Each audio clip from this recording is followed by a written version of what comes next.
Hello students, आप सबको अपने चैनल में स्वागत करती हूँ। आज का ये वीडियो क्लास 11th का बायोलॉजी जो अर्धवार्षिक परीक्षा हो रही है, तो 16 दिसंबर यानी कि कल को जो सेकेंड शिफ्ट में बायोलॉजी एग्ज़ाम हुआ था, ठीक है ना, उसी प्रश्न को हम कंप्लीट हल करेंगे ऑब्जेक्टिव, जिसमें कि पूर्णांक है इसमें 100 मार्क्स और क्वेश्चन का पैटर्न जो है 2 सेक्शन में बटा होता है। ठीक है, सेक्शन ए में क्या है, ऑब्जेक्टिव टाइप क्वेश्चन, जिसमें 1 से 80 तक वस्तुनिष्ठ प्रश्न है, यानी कि मल्टीपल क्वेश्चन। ऑब्जेक्टिव टाइप का क्वेश्चन जिसमें 80 में से 50 बनाना होता है। ठीक है ना, 80 में फिजिक्स बायोलॉजी मिला के बायोलॉजी का ही 50 क्वेश्चन, और इसमें से प्रत्येक जो है वो 1 अंक का मिलेगा। ठीक है ना, और सेक्शन बी में जो है वो एक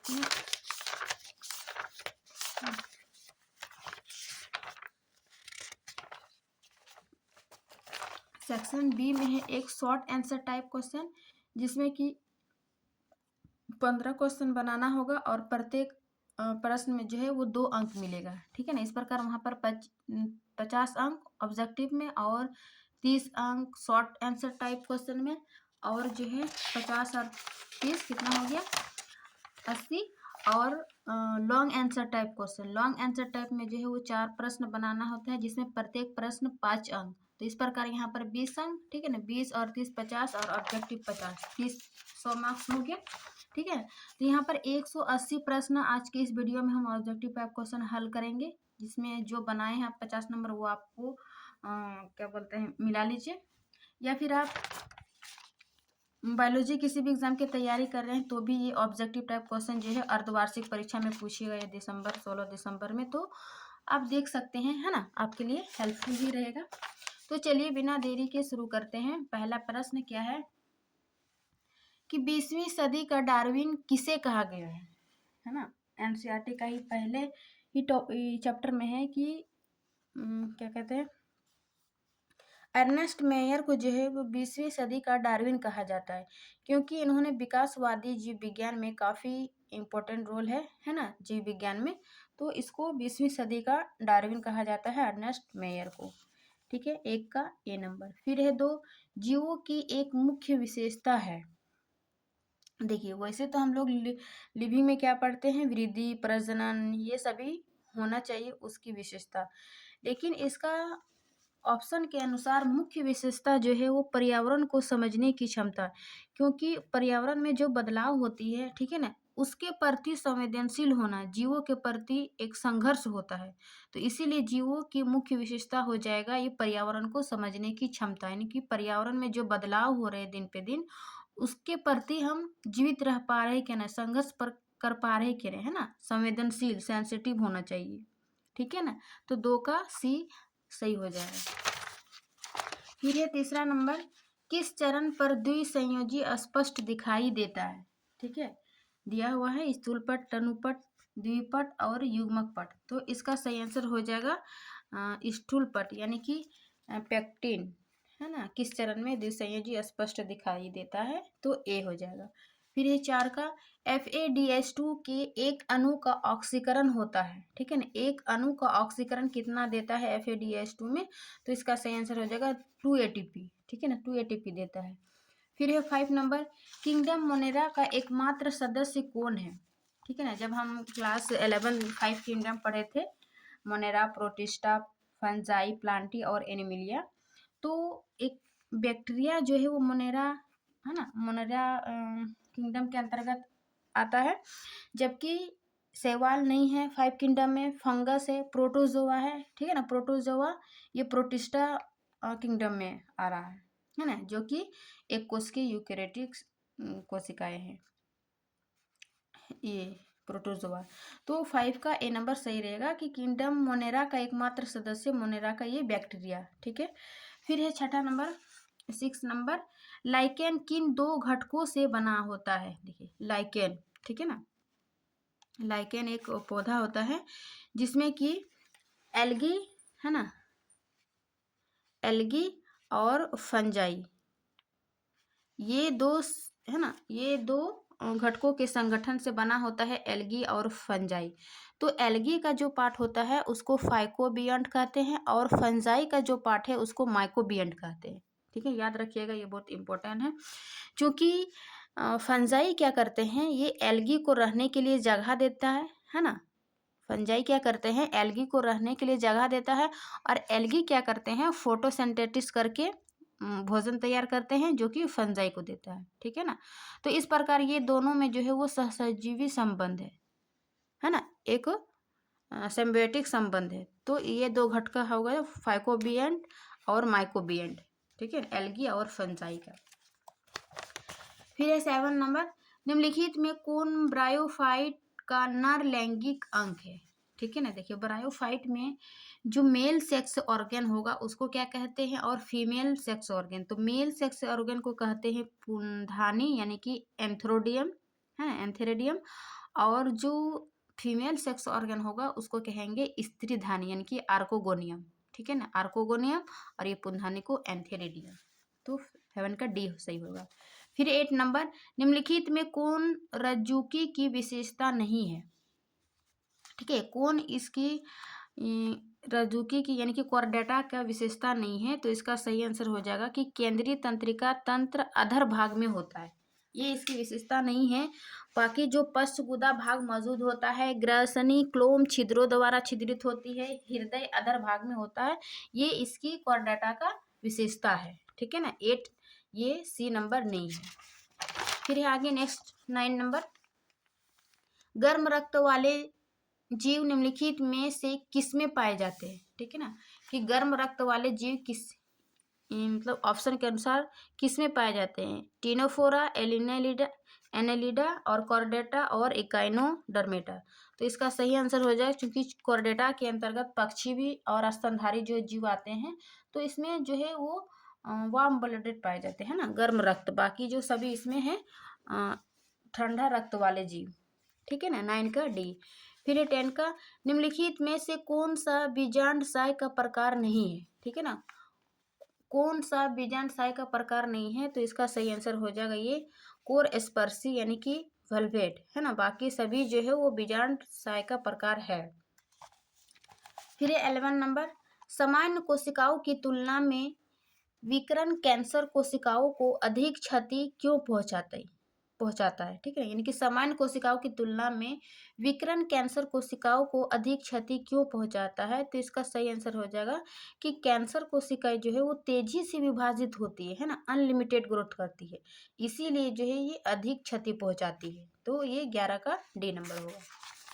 फिर 12 का, हड्डियों के अंदर पाए जाने वाले मुलायम जिलेटिनस ऊतक को क्या कहा जाता है। यानी कि हड्डी के अंदर जो पाए जाते हैं मुलायम जिलेटिनस ऊतक को क्या कहा जाता है। तो इसका सही आंसर हो जाएगा अस्थि मज्जा। ठीक है ना, जो कि इसमें स्टेम सेल होती है और ये रक्त सेल एवं प्लेटलेट्स का उत्पादन करती है ना। तो ये है 12 का बी नंबर। फिर है 13 का, अमीबा में पोषण होता है, किस विधि से पोषण होता है, होलोफाइटिक या पैरासिटिक या सेप्रोफाइटिक या तो होलोजोइक। तो इसका सही आंसर होगा प्राणिसम यानी कि होलोजोइक है ना। यानी कि अमीबा का जो इस प्रकार के आकृति रहता है, ये फुटपाथ के द्वारा इसको कहीं भी जो भोजन मिलता है ना खाद्य पदार्थ को, तो ये अपनी ओर पूरे ले लेते हैं, यानी कि होलोजोइक होते हैं। ये खाद्य पदार्थ को अपने अंदर ले लेते हैं और अपने अंदर ही पाचन क्रिया करके संपूर्ण पाचन उत्सर्जन क्रिया संपन्न कर देती है। तो इस प्रकार की पोषण विधि को प्राणिसम कहते हैं, होलोजोइक। ठीक है ना, जो कि अमीबा में प्रायः देखा जाता है। फिर है 14 का, निम्नलिखित में से वनस्पति शास्त्र के जनक कौन कहलाते हैं, यानी कि फादर ऑफ बॉटनी। तो इसका सही आंसर हो जाएगा थियोफ्रेस्टस। ठीक है ना, और फादर ऑफ जोलॉजी, तो इसका आंसर होगा, कमेंट करके बताइए फादर ऑफ जोलॉजी को किसको बोलते हैं। ठीक है ना। फिर है 15 का, एक वायरस में होता है, मतलब एक वायरस में क्या होता है, केवल आरएनए, केवल डीएनए, केवल प्रोटीन तथा न्यूक्लिक अम्ल। तो 15 का डी सही हो जाएगा कि प्रोटीन तथा न्यूक्लिक जो है एक वायरस में होता है। फिर 16 नंबर, रक्त कोशिकाओं को कौन सी कोशिकाएं पंक्तिबद्ध करती है। रक्त कोशिकाओं को कौन सी कोशिकाएं है ना, कौन सी कोशिकाएं पंक्तिबद्ध करती है। तो इसका सही आंसर हो जाएगा ये एंडोथेलियम कोशिकाएं है ना, 16 का बी नंबर एंडोथेलियम सेल्स। फिर ये 17 का HIV है। HIV क्या है? ये एक रेट्रो वायरस है ना। HIV का फुल फॉर्म भी कभी पूछा जा सकता है, ह्यूमन इम्यूनो डिफिशियंसी वायरस, ठीक है ना, और ये रेट्रो वायरस से संबंधित है। फिर 18 का ICBN का पूर्ण रूप है, यानी कि इसका फुल फॉर्म क्या होगा ICBN का? तो इसका फुल फॉर्म होगा international code of botanical nomenclature. तो कहाँ है हिंदी से? International code of botanical nomenclature, ठीक है ना, 18 का डी नंबर। फिर नेक्स्ट क्वेश्चन 19 का, ट्रेकिड अन्य ट्रेकियरी तत्वों से किस प्रकार भिन्न है? ठीक है, तो इसका सही आंसर हो जाएगा ये अप्रभेद होने में। इसका तो हिंदी अजीब, यानी कि बीइंग इम्परफोरेटेड, है ना, फोरेटेड, ये 19 का सी सही होगा। 20 नंबर है, किस टेरिडोफाइट को जीवित जीवाश्म कहा जाता है ना। टेरिडोफाइट मतलब के अंतर्गत आते हैं, तो किस जीवित जीवाश्म कहा जाता है? इसका सही आंसर हो जाएगा साइलोटम को। ये टेरिडोफाइट के अंतर्गत आता है, इसको जीवित जीवाश्म कहा जाता है, ठीक है। फिर 21 का, जैव विविधता का अर्थ है। जैव विविधता का अर्थ क्या होगा? ज्ञात जीवों की संख्या, ज्ञात जीवों के प्रकार, ज्ञात प्रजातियों की संख्या, इनमें से सभी। तो जैव विविधता का अर्थ हो जाएगा इनमें से सभी, जो ऑप्शन में दी हुई है, ठीक है ना। अब नेक्स्ट क्वेश्चन है 22, निम्नलिखित में कौन खाने योग्य कवक है? ठीक है ना, कवक इनमें चारों है, लेकिन कौन सा एडिबल फंगस है और नॉन एडिबल? ठीक है, तो ये एगेरिकस जो है वो खाने योग्य भाग है, बाकी जो एस्कोबोलस, पाइथियम, एल्ब्यूगो, ये सभी जो है वो नॉन एडिबल है ना, पॉइजनस है, ठीक है। तो 22 का हो जाएगा ए नंबर। फिर 23 का, निम्नलिखित में किसका उपयोग बियर बनाने में किया जाता है? ठीक है, तो बियर बनाने में किसका उपयोग किया जाता है? ईस्ट का, यानी कि खमीर। ये किण्वन प्रक्रिया से, यानी कि ऑक्सीजन की अनुपस्थिति में किण्वन प्रक्रिया करके क्या करते हैं? बियर का निर्माण करते हैं ना। तो बियर बनाने में ये ईस्ट का यूज होता है। फिर 24 का, कवकों में संग्रहित भोज्य पदार्थ है, यानी कि जो फंगस में भोज्य पदार्थ स्टोर रहता है ना, उसको क्या कहते हैं? ग्लाइकोजन, जो कि एनिमल में भी ये ग्लाइकोजन के रूप में संचित रहते हैं भोज्य पदार्थ, ठीक है। जबकि स्टार्च जो है वो प्लांट में संचित रहते हैं, ठीक है। तो इसका ए सही होगा। फिर 25 का, निम्नलिखित में से किस पौधे में बीज बनता है लेकिन फल नहीं? ठीक है ना, जब हम पौधे के विभिन्न भाग देखें, ब्रायोफाइटा, टेरिडोफाइटा, जिम्नोस्पर्म, एंजियोस्पर्म, तो जिम्नोस्पर्म जो है, जिम्नोस्पर्म के अंतर्गत साइकस आते हैं, इनमें तो बीज है ना, बीज बनते हैं, लेकिन उसमें फल नहीं बनता है ना, बीज कोट नहीं पाए जाते हैं। तो 25 का ए सही होगा। फिर नेक्स्ट क्वेश्चन 26, निम्नलिखित में कौन एक शैवाल नहीं है? ठीक है ना, कौन एक शैवाल नहीं है? वोल्वैक्स, ऑसिटेलोरिया, एस्परजिलस और क्लेमाइडोमोनास। तो एस्परजिलस जो है ये एक फंगाई है ना, कवक है, बाकी जो सभी वो एल्गी है, शैवाल है, ठीक है। फिर 27, फाइकोलॉजी में अध्ययन किया जाता है। फाइकोलॉजी में किसका अध्ययन किया जाता है? तो ये शैवाल का, यानी कि एल्गी का अध्ययन को फाइकोलॉजी कहते हैं, ठीक है ना। और कवक के अध्ययन को माइकोलॉजी कहा जाता है, ठीक है। फिर 28, कोशिका में सबसे प्रचुर मात्रा में पाए जाने वाला आरएनए है, यानी कि आरएनए जो है वो 3 प्रकार के हैं, एमआरएनए, आरएनए, टीआरएनए। तो कोशिका में सबसे अधिक कौन सी आरएनए पाई जाती है? तो इसका सही आंसर हो जाएगा आरएनए, ठीक है ना, 28 का ए नंबर। फिर 29, निम्नलिखित में से कौन सा एक फॉस्फोलिपिड है ना, ऑप्शन के अनुसार दिया हुआ 4 ऑप्शन कि इसमें से कौन सा फॉस्फोलिपिड है? तो इसका सही आंसर हो जाएगा ये 29 का सी नंबर, लेसिथिन, ठीक है ना, एक फॉस्फोलिपिड है। फिर नेक्स्ट क्वेश्चन 30, 5 जगत वर्गीकरण की प्रस्तावना किसने दिया था? यानी कि 5 किंगडम जो है वो किसने दिया था? तो इसका सही आंसर हो जाएगा RH व्हिटेकर ने, कब? 1969 ईस्वी में, ठीक है ना। जो प्लांटी, एनिमेलिया, फंजाई, प्रोटिस्टा, ये सभी बांटते हैं 5 वर्गीकरण, तो ये RH व्हिटेकर ने दिया था, कब? 1969 में। फिर 31 का, मॉस के किस चरण में प्रकाश संश्लेषी पत्तियां पाई जाती है? किस चरण में कह रहा है कि प्रकाश संश्लेषी पत्तियां पाई जाती है, तो इसका आंसर होगा गेमिटोफाइट में, यानी कि युग्मोद्भिद अवस्था में, ठीक है ना, इसमें पत्तियां पाई जाती है।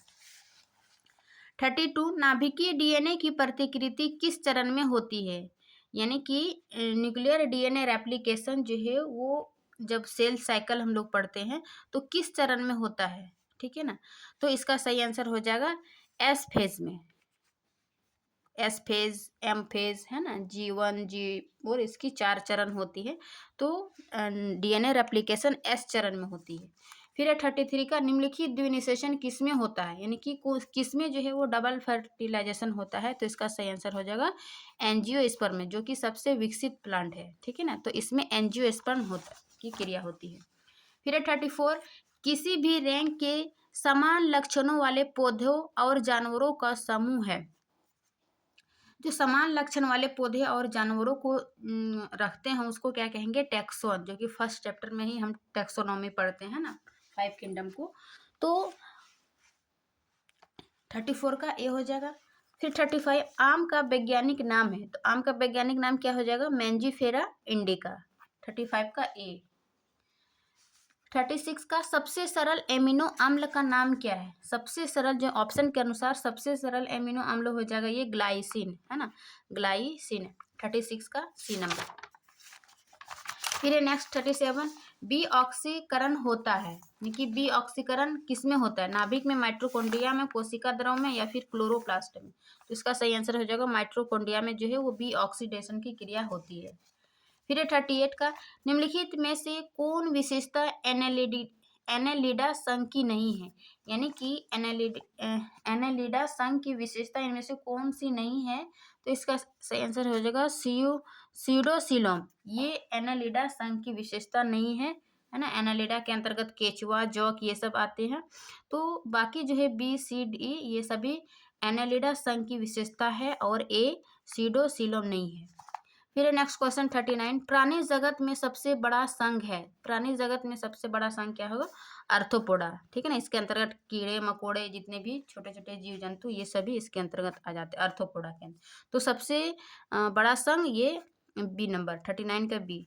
फिर नेक्स्ट क्वेश्चन 40 केंद्रीय विभाजन के बिना गुणसूत्र द्विगुणन से तात्पर्य है, केंद्रीय विभाजन के बिना बोल रहा है, क्रोमोसोम जो है वो न्यूक्लियर डिवीजन हो जाते हैं, डुप्लीकेशन हो जाते हैं ना, तो इसका सही आंसर हो जाएगा ये एंडोमाइटोसिस में, 40 का बी नंबर। फिर 31 का एक न्यूक्लियोटाइड बनता है, एक न्यूक्लियोटाइड किस किस से बनता है, तो इसका सही आंसर हो जाएगा ये नाइट्रोजनी बेस शर्करा, इनकी शुगर और फॉस्फेट से जो मिलकर ये न्यूक्लियोटाइड बनता है, याद रखिएगा, तीन इसमें घटक है, नाइट्रोजनी बेस, शुगर और फॉस्फेट, किसमें, न्यूक्लियोटाइड में। फिर नेक्स्ट क्वेश्चन 42 रक्तचाप को मापा जाता है, रक्तचाप को किसमें मापते हैं, यानी कि ब्लड प्रेशर को, तो इसका सही आंसर हो जाएगा सिस्मोमैनोमीटर से, ठीक है ना, 42 का ए नंबर। और इलेक्ट्रोकार्डियोग्राम ये हृदय से संबंधित है, जिसको ईसीजी बोलते हैं ना, ईसीजी हृदय से संबंधित है। और ये स्टेथोस्कोप ये क्या मापते हैं, जो हमारे आंतरिक ध्वनि सुनाई देते हैं जैसे हृदय, है ना, तो ये सभी स्टेथोस्कोप से मापते हैं।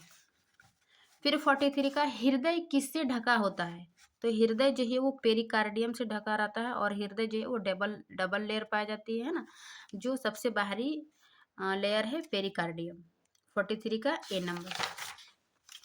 फिर नेक्स्ट क्वेश्चन 44 का निम्नलिखित में से कौन जल में घुलनशील विटामिन है, vitamin A, B, C, D, E और के, ये याद रखिएगा 6, लेकिन कौन सा जल में घुलनशील है, तो बी और सी, ठीक है ना, बी और सी जो है वो जल में घुलनशील है, बाकी जो है के, ई, डी, ए ये सभी वसा में घुलनशील है, ठीक है ना, एक याद रखिएगा कि जल में घुलनशील बी सी, तो अपने आप वसा का में घुलनशील याद हो जाएगा, 44 का सी नंबर। फिर 45 का समीपस्थ और दूरस्थ कुंडलित नलिकाएं भाग है, क्या है, समीपस्थ और दूरस्थ कुंडलित नलिकाएं भाग है, किसका भाग है, तो इसका सही आंसर हो जाएगा नेफ्रॉन का, 45 का ए नंबर। फिर 46 का आमाशय रस में होता है। आमाशय रस में क्या होता है, तो ये पेप्सिन, लाइपेज और रेनिन नाम का एंजाइम होते हैं, जो कि पेप्सिन क्या करते हैं, प्रोटीन के पाचन में, और लाइपेज जो है वो वसा के पाचन में, और रेनिन जो दूध में प्रोटीन होता है उसके पाचन में सहायक होते हैं।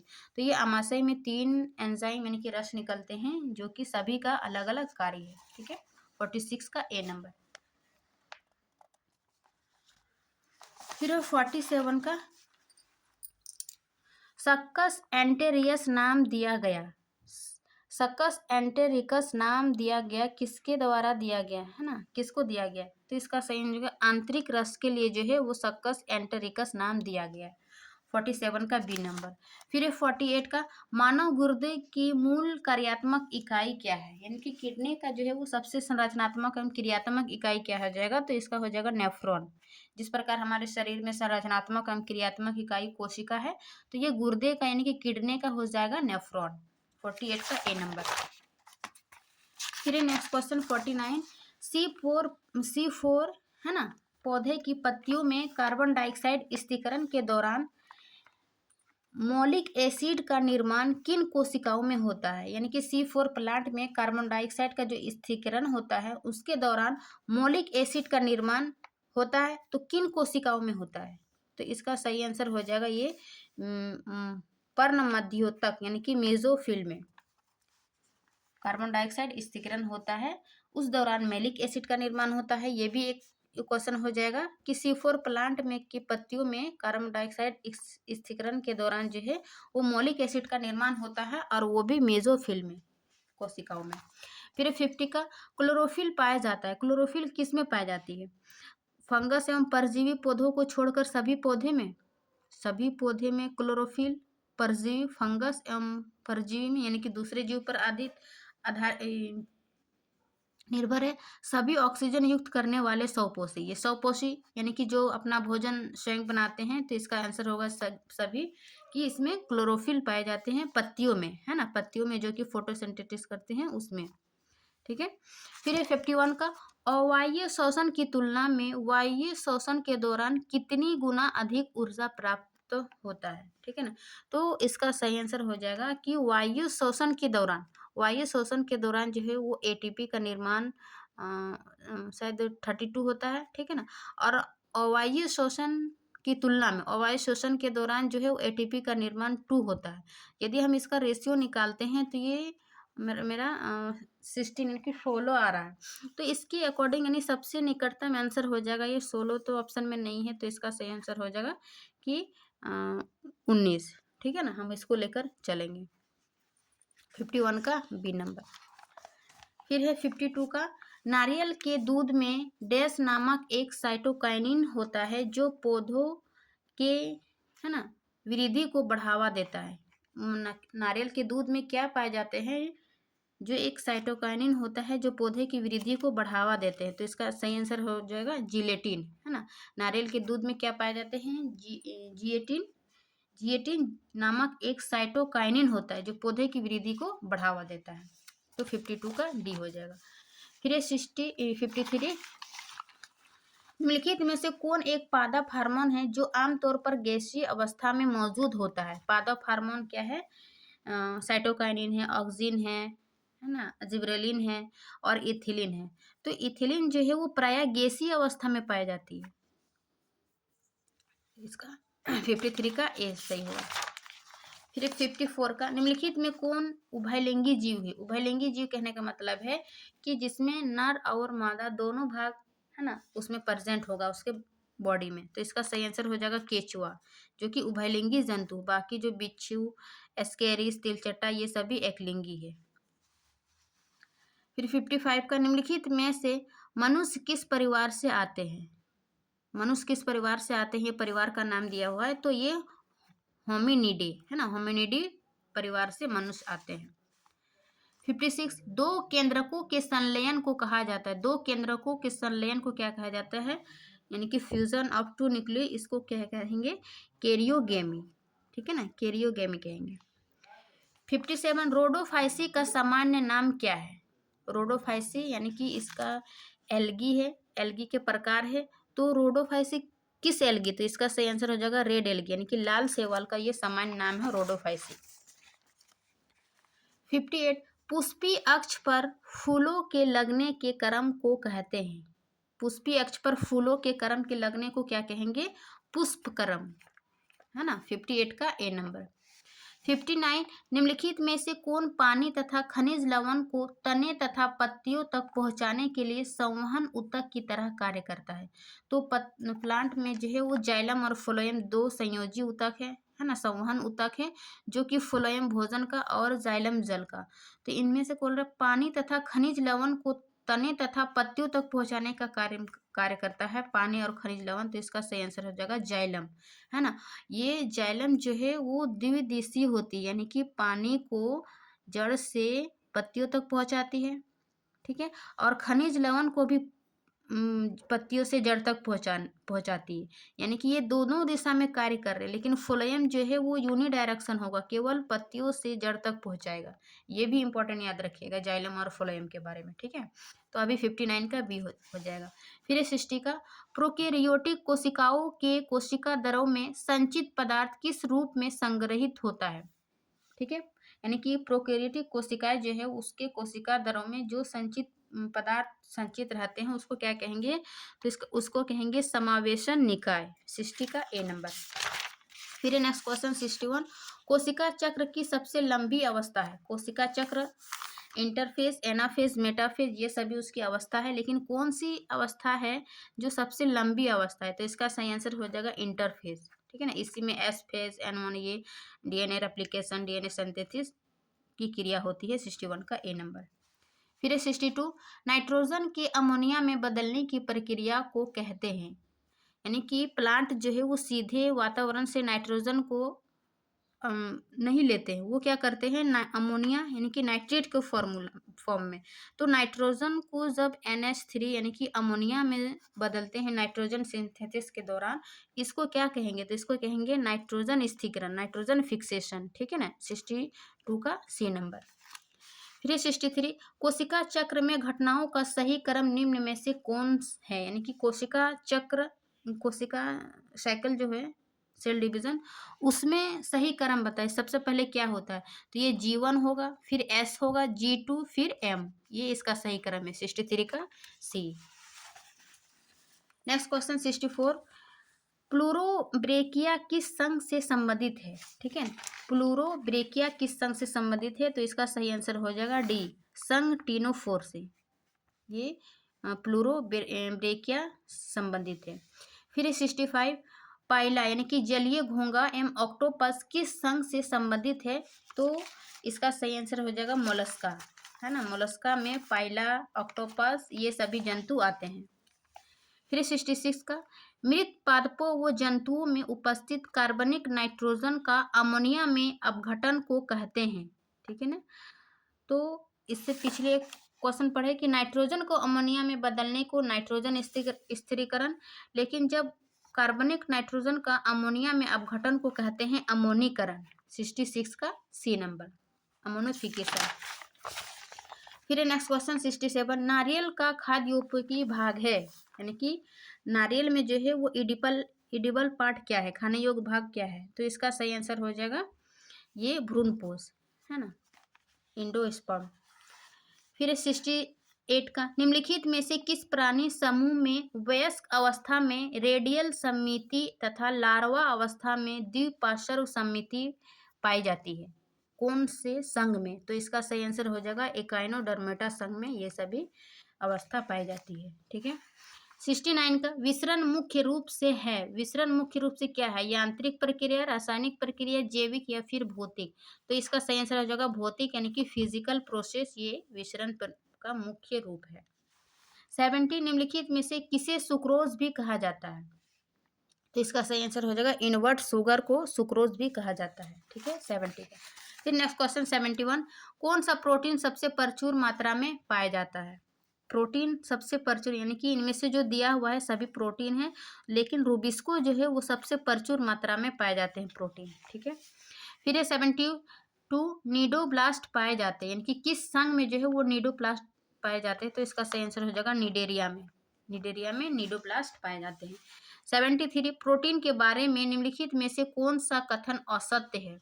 ठीक है ना, ये कथन मतलब थोड़ा सा ध्यान से पढ़ेगा कि कौन सा कथन जो है वो असत्य है। देखिए, प्रोटीन एमिनो एसिड से बने होते हैं, ये क्या है, प्रोटीन क्या दिया हुआ है, प्रोटीन एमिनो एसिड से बने होते हैं, ये गलत है, क्योंकि प्रोटीन जो है वो एमिनो एसिड के मोनोमर के बहुलक होते हैं, है ना, तो ये असत्य हो जाएगा।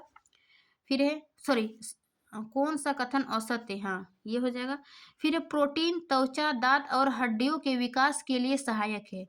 प्रोटीन त्वचा, दांत और हड्डियों के लिए विकास तो है, लेकिन इसके साथ साथ विभिन्न शारीरिक की कोशिकाएं जो है संरचना उसके विकास के लिए भी सहायक है, तो ये भी सही कहना नहीं है, ये भी गलत है।